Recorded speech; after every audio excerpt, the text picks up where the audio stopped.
What's up, y'all? It's TJTopchef, and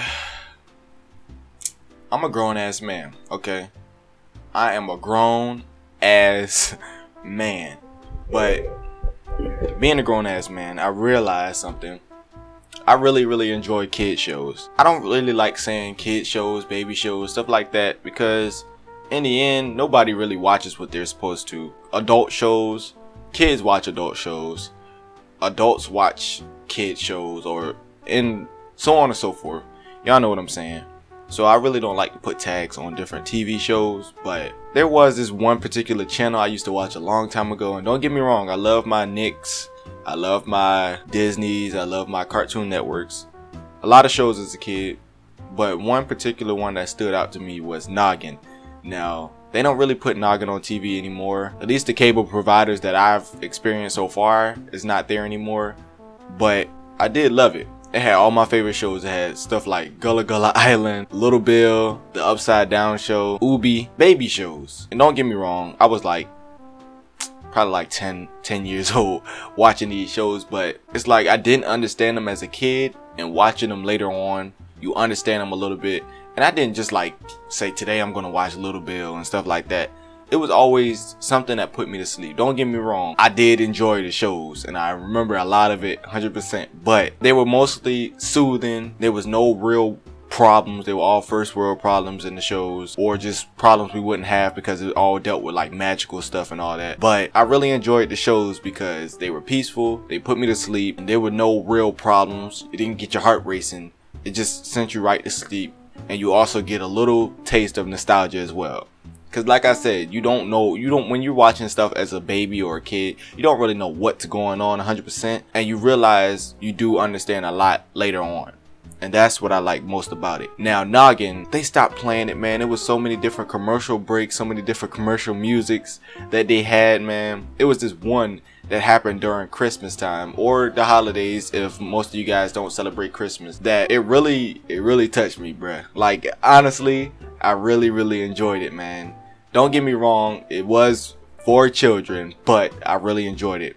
It was, I can't remember it, man. I would insert a clip or like a audio clip, but I don't know how copyright and stuff goes, so I'm gonna just play like a little bit of it. Bundle up and get fully woolly, gotta keep from getting frozy. Don't forget your socks, kids, gotta keep those toesies cozy. Put on your sweater and your mittens and all that warm right stuff. Let's get ready to go outside and play and all of that white stuff. Pause. Yeah, a lot of you probably were not feeling that, but it was good to me, man. I really miss it, man. Now, a lot of people don't know what most of those shows were in Noggin. It was basically almost the same thing as Nick Jr., but a little bit more like in depth on the, kid side. Like, it wasn't just like a bunch of kid shows on a kid channel in the morning and stuff like that. It was all day thing. Because on Nick, there was no Nick Jr. show, Nick at Night show, channel, and Nickelodeon channel. It was like Nick Jr. in the morning, Nickelodeon during the day, and Nick at Night obviously at night. Noggin was Nick Jr. all the way throughout the whole channel. It was no different times, and I never understood why it was Nick Jr. in the morning and Nickelodeon throughout the day. I didn't really understand that, but some of my favorite shows were on Noggin, man. You had Max and Ruby, Maggie and the Ferocious Beast, stuff like that. Stuff that was nice and mellow that I really enjoyed. I think, or maybe I'm confused. I'm thinking I'm getting stuff mixed up with Nick Jr. But they were so similar, you couldn't really like split them apart. And I used to get Disney shows mixed up with that too, like The Bear in the Big Blue House. We all know that's Disney, but I think, was it Disney? Fuck, I'm messing up right now. But anyway, man, let me know in the comment section below. Have you guys ever had a cable provider that provided the channel Noggin before it was, gone? And if you want to see what I'm talking about, I think Noggin has a website, and it has all the shows on it and everything. So go check it out if you haven't. I really miss Noggin. That was just a little rant, I just wrote it down and I was like, I gotta talk about Noggin, man. Noggin, I'm just so pissed off that when I had the cable provider that I had, Noggin had his own channel. You just flip the Noggin and you go to sleep to it, and then it was just gone all of a sudden. I was like, bruh, they can't just take away Noggin. Also, they did that with I think it was called Boomerang. I know Boomerang is back though, I think, but Boomerang was good too. I just didn't get to experience it as much because, you know, when it comes to TV, it's not like Netflix. Like, they have certain times of the day where they show certain things, and when you want to watch a certain channel for a while, you just watch that channel. You don't just pick what show on that channel you want to watch. So I didn't really get to experience Boomerang that much, but I really wish I could at this point in time now.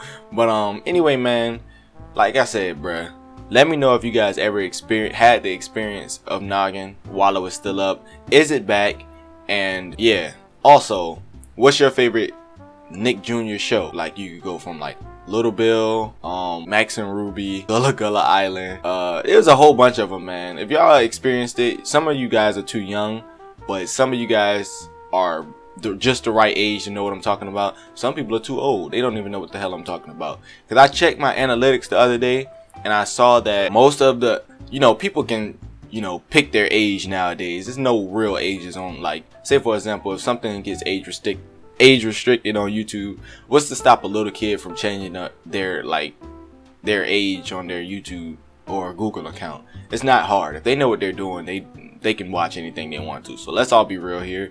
I don't really know if the analytics are true or not, but it says the most of my subscribers that watch me are between 18 and 35. It could be wrong, but that's what it says. So most of you guys should know what I'm talking about. But if you don't, it is what it is, man. No hard feelings. I can't really get mad at you guys for not knowing what the hell I'm talking about, like a lot of people on these on the internets nowadays. But anyway, man,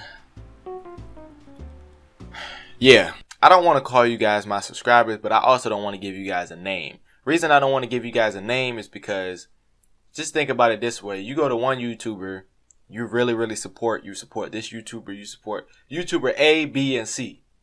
They all have a name for their little, you know, fan base or whatever, and it is what it is. But me, I don't want to do